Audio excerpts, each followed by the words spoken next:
My sister-in-law. She made me use every bit of my savings to bail her out of prison for a hit and run. But you know what? Somebody got really hurt during that hit and run, and that's why the bail was so expensive. When I went to tell my husband about it, I expected him to say, "We're not gonna bail her out. That's her mistake. See, we've saved up a lot of money to buy a house because I have a kid on the way. I'm pregnant." But my husband was not thinking the same way I thought. He said, "Oh, no, honey, we have to bail her out now. Use all the money." But then I found out a secret why my husband thought exactly like that. My husband Ben and I, we met in our second year of high school and we have been together for 10 years. If anyone told me that I would be in this predicament and my marriage of 3 years would be on the brink of an end, I would disbelieve them. I'm 32 and the life that I've always envisioned for myself is slowly slipping away from me. I've always dreamt of having some beautiful home, but lately it all just seems like nothing more than a dream. Alright, I'm blabbing. Let me give you guys a bit of context, should I? Ben and I, we were absolutely inseparable. It was easy for our relationship to move to the stage of marriage. 2 years after we left college, we got married and are currently in our 3rd year of marriage. During our dating years, Ben and I had always been the kind of couple to plan our future, even to years ahead. And one of our biggest and most anticipated plans we had was to buy a new befitting house for ourselves. We had started off with living at my parents' boys' quarters, and although my parents had no issues with it because they supported us and loved Ben, it was natural that after the first year, we would begin to really want a space for ourselves. At the time, we didn't have enough money to buy ourselves our dream house, so we rented a small apartment instead. We had planned to buy the house before we got married, but that did not happen because we were not able to save much for it. We worked hard and decided to push our dreams forward. We could not afford to raise a baby in the small apartment, so we put off childbearing until we were sure that we had saved up enough money to begin considering bringing another human into the world to join us. I took on extra jobs with my current job, and our savings went up. Ben also took jobs on the side and ensured that he saved up money. We managed our finances well and were on the right path to achieving our dreams. We finally decided to start trying for a child after we confirmed that we already had over half of the savings and little to go to get what we wished for. I got pregnant, and Ben and I were overjoyed as we could not wait to welcome our baby into the new house, which we would be buying. Our family members were excited for us as well, and could not wait to visit us when we finally got our home. My family helped us out with making real estate decisions. His sister Ella was well aware of how much we had saved and what our budget was. She offered to help because she had a number of friends in real estate who could give us value for our money. Everything was going well, and Ben and I were happy. I thought I would finally have the life of my dreams, but little did I know that our plans were about to hit a snag, and my marriage would have to suffer the brunt. Our plans to get the house were in motion, and we were to close on a very beautiful house in just 2 days. But as I type this, I don't know if that'll ever be possible. Yesterday I get a call from Ella, my sister-in-law. She sounded distressed and was in tears. I asked to know what was wrong, and that was when she told me that she was in prison, and she was banking on me to bail her out. That was the most surprising thing for me to hear. I could not wrap my head around it. Why she was in prison and what she had done. I asked her questions, but she told me that she could not answer them because she had limited time, and the prison guard was waiting for her to end the call. I told her I didn't have the money to bail her out, and you guys would not believe what Ella told me. She said to use the money we've been saving for the house to bail her out. I could not believe my ears. I told her that was not something that I was willing to do, obviously, and I ended the call. I tell you guys that the singular call is the reason why I'm even in this state of a dilemma. Not understanding the situation, I decided to wait for Ben to get home from work so I could discuss the new development with him. Ben arrived home and I told him what transpired. I told him Ella had called to tell me that she was in prison and requested a bailout with the money I had saved up for our house. I expected Ben to vehemently refuse it. Guys, I got the shock of my life. Ben tells me to do as she requested and use the money we saved up to bail Ella out. I thought he was joking, but soon found out he was serious when he did not change his mind 15 minutes later. I started to explain to him why we had that money saved in the first place. It was to buy our new house where we would raise our child who was due in a month. There was no amount of explanation that I made to Ben that made him seem to understand. We needed to get this house before the arrival of the baby, and we already had a good deal. That we could just straight up close on in 2 days. But none of my explaining made any sense to Ben. He kept insisting that we had to use the savings to bail out Ella, because there was nothing else that could be done. I reminded him that Ella could speak to other family members, but we did not have to bear the consequences of whatever she had done. I wanted us to close our house in the next 2 days. I was getting tired of explaining to Ben, and before we knew it, we each started to raise our voices. Yeah, he didn't want to listen to me, and I wanted to get my point across. The yelling match continued and, stopped abruptly when I heard Ben yell that if I did not bail her out with the savings, then it was over between us. I stood there in shock, not expecting that, and not understanding where all that emotion had come from. I was not the reason why Ella was in jail. I asked him again what he meant, just wanting to confirm that I was not hearing things. But he said, and I quote, "You heard me right. I'll divorce you if you don't bail her out. You're heartless." He messed me over and stormed out of the room. I was in a complete daze. I felt that I must have been dreaming, but it really happened. So guys, I find myself in a pretty big dilemma. My husband threatened to divorce me if I did not agree to use our savings to bail Ella out of prison. What do I do? I've always wanted to give my daughter the life that she truly deserves, and that's why I've worked so hard to save the money so that we could buy the house before her arrival. But what do I do about this now? Do I listen to Ben and use the money, or do I stand on what I believe? Stand on business? I don't know. Is it the best for my daughter and risk losing my marriage? What's up, everybody? Mr. Reddito here. I hope you guys are having a fantastic day. Today's story is a nightmare. I could not even imagine being in this situation, but it makes me wonder, how much money does she need for bail? And what in the world did she do? Guys, let's check out these 2 comments before we hop into the update. And if you guys are new to the channel, make sure you subscribe. Update number 1 from Bella35. Don't listen to him. Men are some of the most selfish people on earth, girl. Don't listen to him and do what is right for your child. You worked so hard to save for that house, and why should anyone take away the reward from you? If he truly loves you, he'll understand you and find another source of help for his sister instead of threatening you with divorce. Except he truly never loved you. I say completely ignore him and see if he'll come around and understand things from your perspective. And if he doesn't, maybe you really should not be together in the first place. Divorce him, girl. I'm rooting for you. Please keep us updated. Comment number 2 from Abigail45. Well, you obviously are one of the stupid ones for bringing your private family to the strangers on the internet and to tell you what to do. Why then do you have a family, and why did you build a home with him if you would go behind him to do this? Your sister-in-law needs your help to get out of prison, and all you can think about is a fancy new house? You know what? That's messed up. You should get that money and bail her out. You can't understand how she's suffering where she is, and can't understand the pain that you've put your husband through by not supporting him on this. I mean, come on. Stop being so selfish with yourself.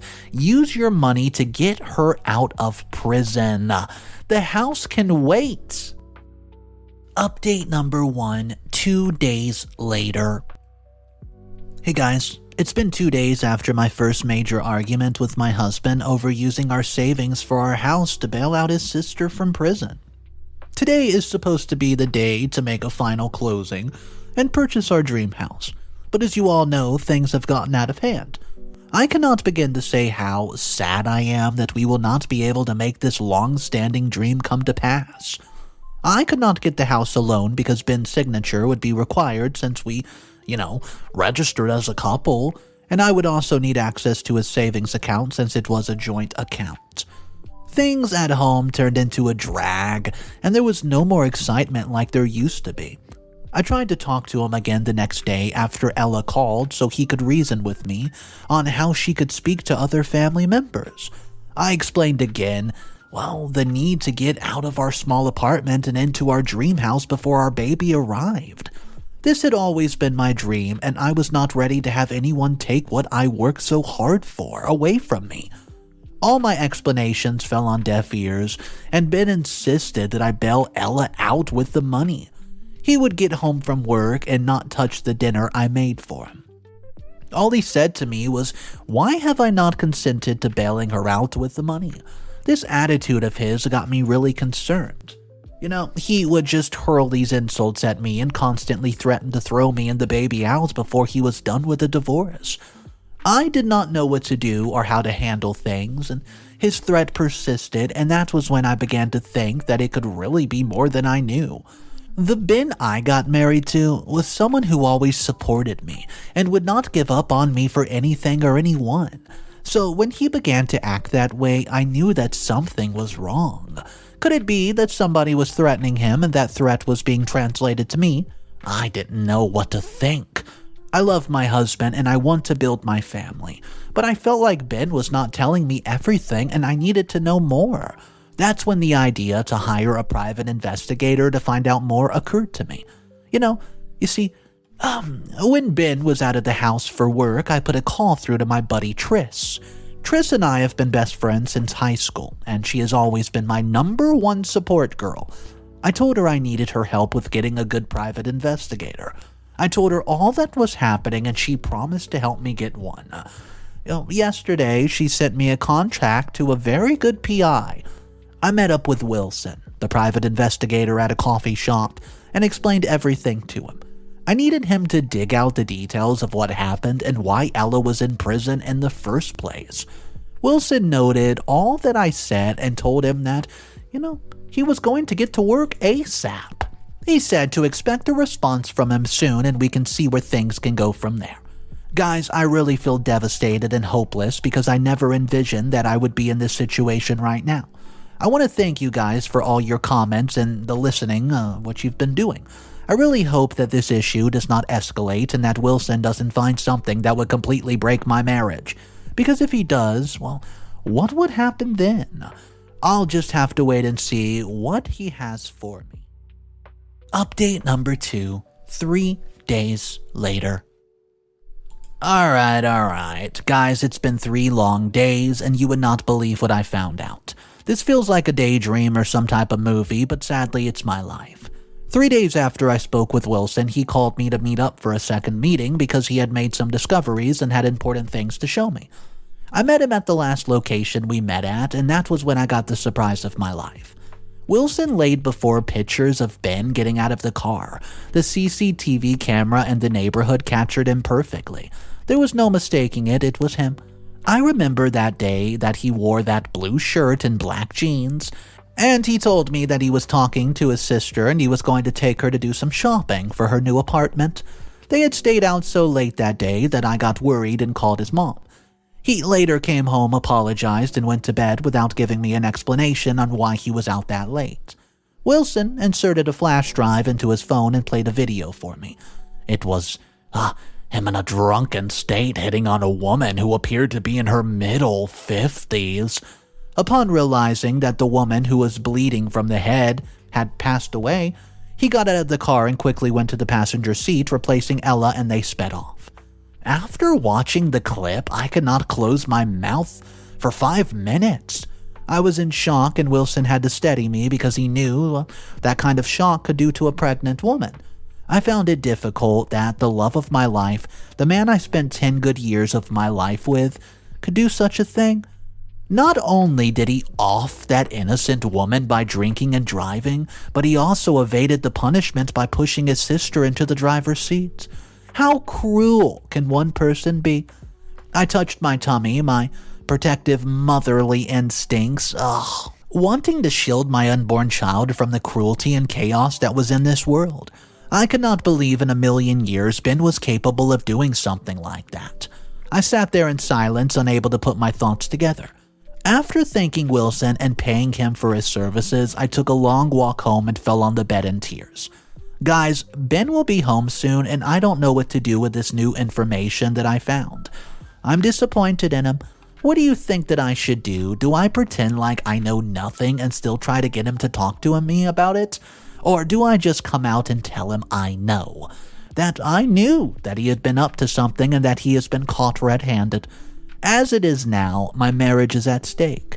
The safety of my child is at stake, and do I look away from all what Ben did so that my child can have a father in his life? I mean, the truth is that he had always been my first and only love, and I still love him deeply. Or what exactly am I to do in this situation? Updates. Number 3. Hey guys, so I decided to take the advice of one of you and confront Ben about what he had done. I waited for him to get home and told him I had something important to talk to him about.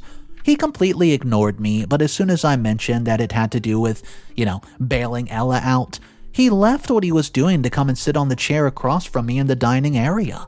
I decided to try one last time to see if he would just tell me anything without me having to tell him what I knew.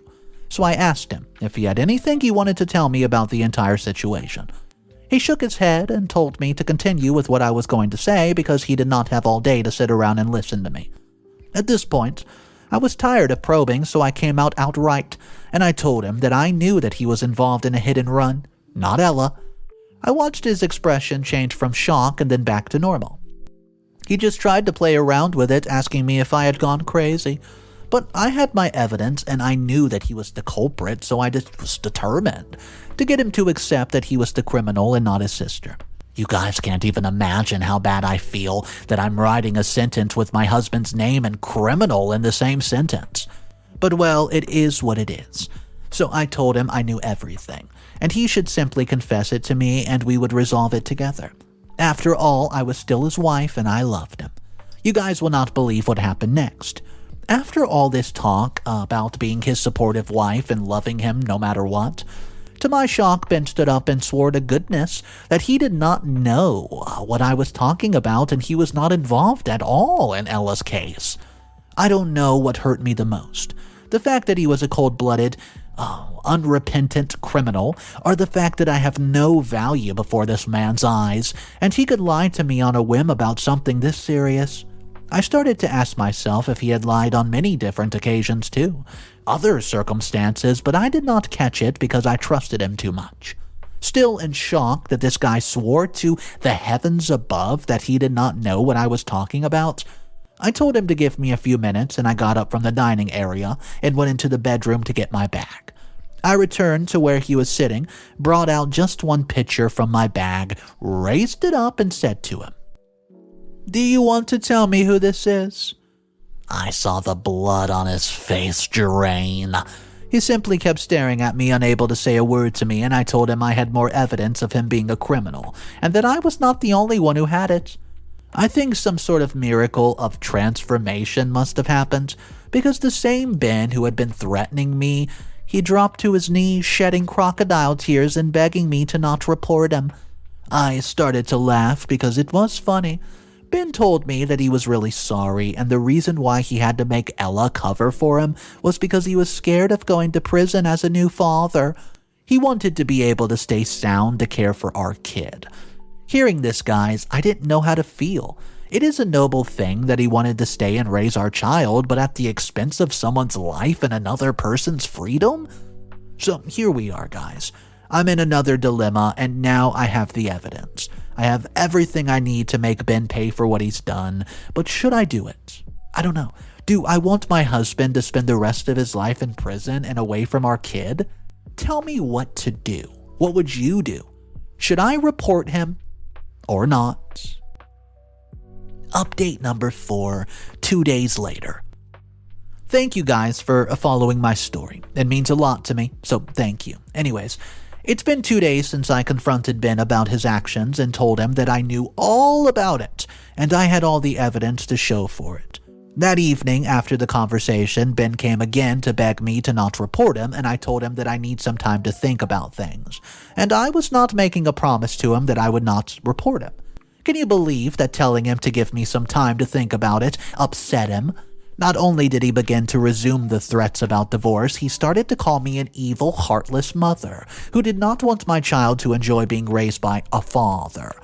I completely ignored all his ranting and allegations because I wanted to ensure that I had time to think things through before I gave any response to him. I know that he may have hurt me, but I did not want my daughter to suffer the consequences of something she knew, nothing about. I still had to think about her and how any decision I make will affect her. So I ignored Ben's ranting and guilt-tripping and tried the best I could to stay out of his way. The next day, that is when it became unbearable for me. Ben would come into the kitchen, into the bathroom, and anywhere I was, just to hurl insults at me. The threats for divorce became more, and my mental well-being became threatened. I tried my best to tell him to give me some more time to make my decision, but all I heard was how I was a bad wife and a terrible mom. It got so bad that I started getting scared of staying alone with him. So I invited my friend Triss over to come and spend some time with me. She arrived and I told her all that had happened and everything that I found out through Wilson. Triss immediately told me that I have to report him, duh. He did not deserve my sympathy in any way, and he should never treat the mother of his child or any woman that way that he treated me. After the conversation with Triss, I gave things a bit more thought, and I decided I'm going to go report Benjamin. Yes, I love my child and do not want her to grow up without a father, but I must protect her from growing up in an abusive relationship. Triss finally gave me the courage I needed and told me that she would be with me all the way to make sure that Ben is reported and gets what he deserves. Guys, I feel exhausted right now more than buying my dream house. I want to be able to provide a safe home for my kid. Triss and I will go and report Ben, and I will return to give you an update. Everything is going to be okay. I do hope that this goes well. Thank you for being there with me. Final update number 5. So, I got a few comments from people saying that I should never have decided to make a decision on going with Triss to report Ben. Well, what can I say to that is that those who say that do not really know the degree of pain that I'm in. You're not the one in this marriage, okay? And you're not the one being threatened and abused. You cannot truly understand how I feel because you're not in my situation. So it's been a week since my last update, and I'm just here to tell you guys that yes, I did in fact go with Triss to report Benjamin. Wilson helped us find a good lawyer to ensure that Ben could not make a case out of things, and we presented all the pieces of evidence that we had. Not only did I report him, but I also filed for a divorce and got my freedom from the abusive marriage. I'm happy that I do not get to raise my daughter to look up to such a cold-blooded criminal. All she needed to see is her mommy, and that's all the example that she'll need, at least for now. Thank you guys so much. I really have to say that I appreciate how you have been following my story and contribution one way or the other. So I was glad that I filed for that divorce. I also sued Ben for damages and ensured that he paid me all that pain that he had caused me and our kid. So Ben got arrested. He was sentenced to life imprisonment with hard labor, while Ella's jail term got reduced, although she still had to serve the term for being an accomplice to the hit and run. With the money I'd saved, Triss helped me find a property agent, and I got the best deal of the perfect house for me and my baby. It looked exactly like the one I had initially fallen in love with, and Ben and I were saving for, and I'm moving tomorrow with the help of Triss, and I'm so happy to welcome my baby, not just to the new house, but also to a safe, healthy environment, devoid of a lying criminal like Ben. I know she'll grow to love her mom and Triss, her godmother, and sometime in the future she'll have a good man as a father. Thank you guys so much for staying with me through this journey. Your comments have really helped me get through this phase, and I'm glad this is finally over.